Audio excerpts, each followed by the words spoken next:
যারা 700-800 কোটি টাকা মেরে খেয়েছে, যাদের নামে জামাতে ইসলাম লেখা আছে, তাদেরকে নিয়ে প্রিয় সাংবাদিক বান্ধব করতে চাই, তাদেরকে নিয়ে একটু নিউজ করেন ভাই। বগুড়ায় কিছু পারে, বিএনপির কিছু পারে, না পারেই তো আপনারা হাওয়ানি শুরু করে দেন। জামাতকে লেখালেখি করেন ভাই, আপনারা আমাদের ভাই, যা সত্য তাই তুলে ধরেন।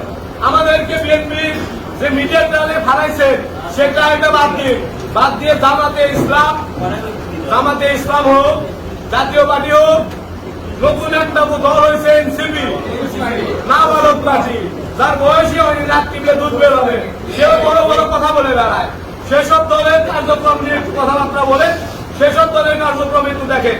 আমাদের বিএনপির যারা আছে, কিছু নামধারী বিএনপি আছে যারা বহিষ্কার, যাদের পদ নেই, তারা হয়তো অপকর্ম চালাচ্ছে, কিন্তু সাংবাদিক ভাইরা তারা বিএনপি নাম দিয়ে তারা দিচ্ছেন, বহিষ্কারটা তো লেখেন না। বহিষ্কার হয়েছে সেটা তো লেখেন না। দয়া করে তাদের নামের আগে বহিষ্কার লিখবেন, অথবা সাবেক যুব নেতা, সাবেক ছাত্রতা লিখবেন।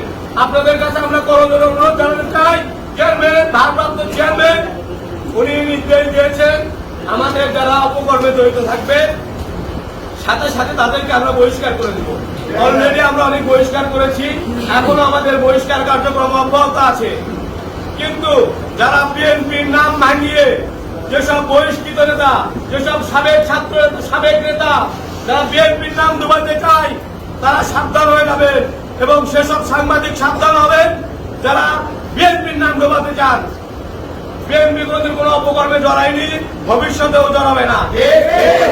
ইনশাআল্লাহ তারেক রহমানের নেতৃত্বে, বেগম খালেদা জিয়ার নির্দেশে, আমরা বগুড়া জেলা যুব দলের নির্দেশে আমরা ঐক্যবদ্ধ ছিলাম, ঐক্যবদ্ধ থাকবো, ইনশাআল্লাহ ভবিষ্যতেও থাকবো। এই আশা, এই প্রত্যাশা রাখি। আগামী 24 তারিখের সমাবেশে আমার 12 নম্বর ওয়ার্ডের নেতৃবৃন্দ বলেছে 200 জন লোক নিয়ে আসবেন।